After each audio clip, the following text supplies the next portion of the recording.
दोस्तों, अभी का समय श्राद्ध पक्ष का समय है। इस दौरान पितरों को प्रसन्न करने का उपाय किया जाता है। अगर किसी प्रकार से हमारे पितरों का तर्पण नहीं हुआ था तो उनके तर्पण का कार्य, उनके पिंडदान का कार्य किया जाता है, ताकि हमारे पितरों को मुक्ति प्राप्त हो और हमारे पितृ आराम से दिव्यलोक के अंदर निवास करें। इसी वजह से दोस्तों पितृपक्ष का त्योहार मनाया जाता है या पितृपक्ष के दिन इसी प्रकार मनाए जाते हैं ताकि हमारे पितरों को सकारात्मक लाभ प्राप्त हो। तो दोस्तों आज हम आपको बताने वाले हैं कि पितृपक्ष के दौरान कुछ प्रकार की चीजें दोस्तों होती है, उनको खाने की मनाही की जाती है। अगर दोस्तों यह चीजें हम पितृपक्ष के दौरान खाते हैं तो हमें नकारात्मक लाभ प्राप्त होता है और देखते ही देखते हमारे घर की धन दौलत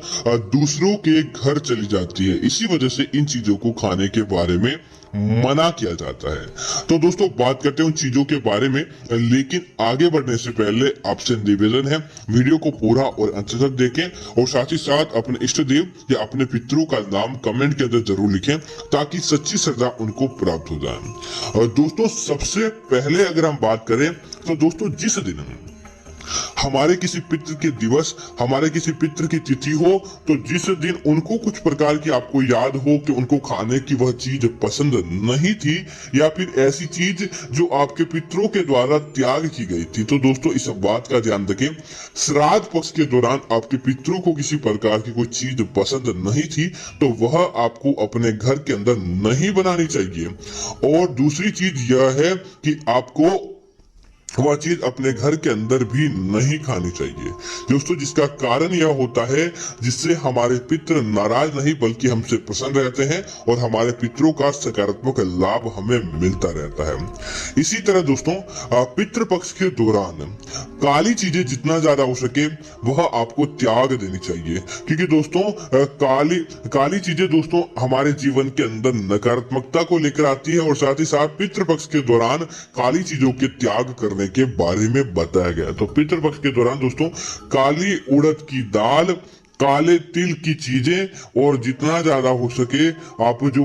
बैंगन होता है, क्योंकि दोस्तों इसे भी काला माना जाता है, तो यह चीजें आपको त्याग कर देनी चाहिए, अन्यथा आपको दोष लग सकता है और आपके पितरों की नाराजगी का भी आपको सामना करना पड़ सकता है। दोस्तों इसी तरह पितृपक्ष के दौरान एक सब्जी जिसे बैंगन कहा जाता है, कैसा भी बैंगन हो, बैंगन का भरता या बैंगन हो, आपको नहीं बनाना चाहिए। जिसका कारण दोस्तों यह होता है कि बैंगन हमारे जीवन के अंदर इतना धन लाभ प्राप्त नहीं करवा पाता और बैंगन को राहु का प्रतीक माना जाता है और हमारे पितृ भी बैंगन को अगर हम घर के अंदर इस पितृपक्ष के दौरान बनाते हैं तो नाराज हो जाते हैं। तो इसी वजह से आपको ऐसा भी नहीं करना चाहिए। इसी तरह दोस्तों इस बात का ध्यान रखें कि पितृपक्ष के दौरान किसी का भी आपको जूठा ग्रहण नहीं करना चाहिए, कि इसका कारण दोस्तों यह होता है पितृपक्ष के दौरान जितनी ज्यादा सकारात्मकता हमारे आसपास रहती है उतनी ही ज्यादा नकारात्मकता भी हमारे आसपास बनी रहती है। तो अगर हम किसी व्यक्ति का जूठा भोजन ग्रहण करते हैं जिससे क्या होता है कि उस व्यक्ति की सकारात्मकता और नकारात्मकता भी हमारे अंदर घुल मिल जाती है। अगर किसी व्यक्ति के ऊपर किसी प्रकार का दोष चल रहा होता है और अगर वह आपके ऊपर आ जाता है तो आपको दोस्तों हमेशा किसी न किसी रूप से दुख दारुण्य का सामना करना पड़ता है। इसी वजह से इस बात का ध्यान रखें, कभी भी पितृपक्ष के दौरान किसी भी व्यक्ति का जूठा भोजन आपको ग्रहण नहीं करना चाहिए। इसी तरह दोस्तों पितृपक्ष के दौरान जितना ज्यादा हो सके आपके पितरों का जिस दिन है उस दिन आपको भूल कर भी केला ग्रहण नहीं करना चाहिए, बल्कि आप क्या करें, इन दोनों के दौरान आप जितना ज्यादा हो सके आप आदान के अंदर ब्राह्मणों को, छोटे बच्चों को, जानवरों को केला प्रसाद के रूप में दें और आप उन्हें खाने के लिए दें। लेकिन जिस दिन आपके पितरों का दिन है उस दिन आपको स्वयं प्रसाद के रूप में चढ़ाया या किसी भी तौर पर चढ़ाया केला ग्रहण नहीं करना चाहिए, ताकि आपके पितरों की नाराजगी का सामना नहीं करना पड़े। इसी तरह दोस्तों पितृपक्ष के दौरान ये दोस्तों सकारात्मकता के दिन और सात्विक दिन होते हैं। इन दिनों के दौरान घर के अंदर किसी न किसी रूप से आपको मांस और मदिरा का त्याग नहीं करना चाहिए। अगर आप मांस और मदिरा का सेवन करते हैं तो दोस्तों हमारे पितृ हमसे नाराज हो जाते हैं, हमारे पितरों की कृपा अपने आप ही बंद हो जाती है। तो इस बात का ध्यान रखिए, पितृपक्ष के दौरान आपको भूल कर भी पितरों को नाराज करने के लिए आपको मांस और शराब का सेवन नहीं करना चाहिए। इसी तरह दोस्तों पितृपक्ष के दौरान हमेशा आपको सात्विक भोजन करना चाहिए। तामसिक भोजन का पितृपक्ष के दौरान आपको त्याग करना चाहिए। तो दोस्तों इस बात का ध्यान रखें, पितृपक्ष के दौरान आप लहसुन और प्याज का जितना ज्यादा कम हो सके आपको सेवन करना चाहिए, क्योंकि दोस्तों लहसुन और प्याज की जड़ तामसिक मानी गई है। इनको करने के बाद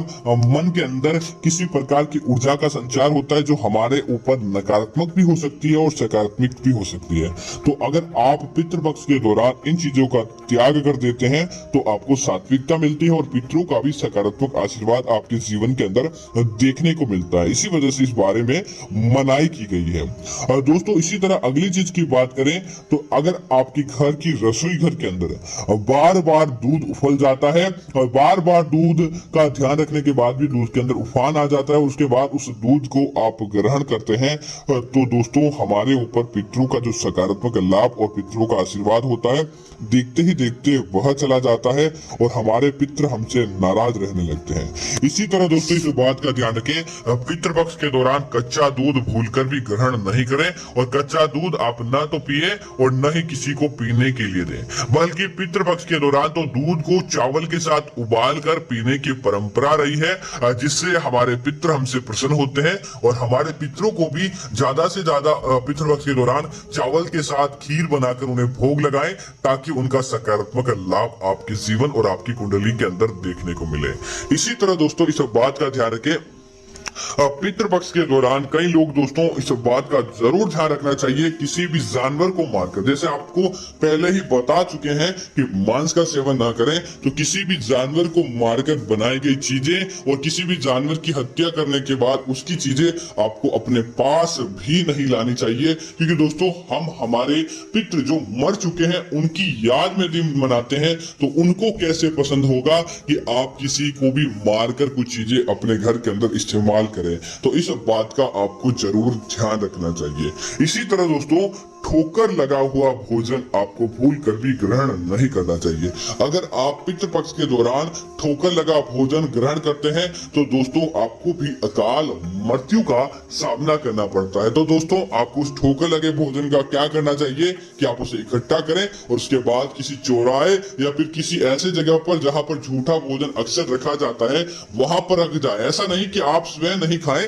और दूसरों को खाने के लिए दे दें, ऐसा भी आप पाप करते हैं तो आपके पितृ आपसे नाराज हो जाते हैं। बल्कि आप उस भोजन को किसी चौराहे या जहां पर झूठा भोजन रखा जाता है वहां पर रख देना चाहिए। वहां से कोई भी आकर खा लेता है तो आपको और ना सामने वाले को किसी प्रकार का दोष लगता है। इसी तरह दोस्तों इस बात का ध्यान रखें, पितृपक्ष के दौरान दान पुण्य करने का विशेष महत्व रहा है। जितना ज्यादा दान पुण्य पितृपक्ष के दौरान आप करेंगे उतना ही ज्यादा आपको लाभ प्राप्त होगा। तो इस दिन आप क्या करें, पितृपक्ष अगर आपके किसी पितृ का दिन है या अन्य दिनों के दौरान भी आपको ज्यादा से ज्यादा फलों का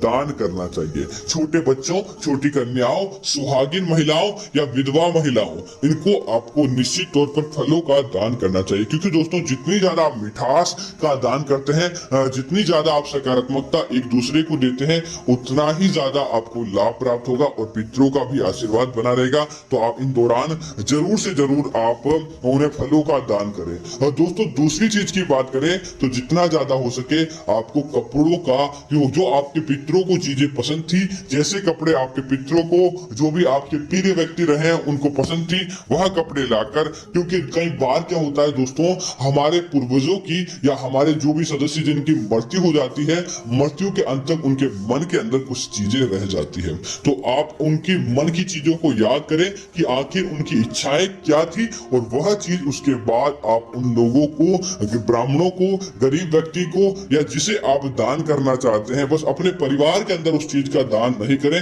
आप उस चीजों का दान कर दें तो आपके पितरों को वह चीज मिल जाती है और आपके पितरों को तर्पण प्राप्त होता है, जिसकी वजह से आपके पितरों का सकारात्मक आशीर्वाद आपके ऊपर बना रहता है। इसी तरह दोस्तों, अपने पितरों के निमित्त घर के अंदर आप किसी प्रकार का भोज करवाएं, छोटी कन्याओं, छोटे बच्चों और ब्राह्मण भोज करवाएं और जानवरों को भी इस दिन आप कुछ न कुछ खाने के लिए देते हैं, तो निश्चित तौर पर आपके पितरों का आशीर्वाद आपको मिलता है और पितृ देवताओं की कृपा बनी रहती है। तो दोस्तों, मैं उम्मीद करता हूं कि यह जानकारी आपको अच्छी लगी होगी। इस प्रकार की अन्य जानकारी देखने के लिए आप हमारे चैनल को सब्सक्राइब करें और साथ ही साथ वीडियो को लाइक और शेयर करना ना भूलें।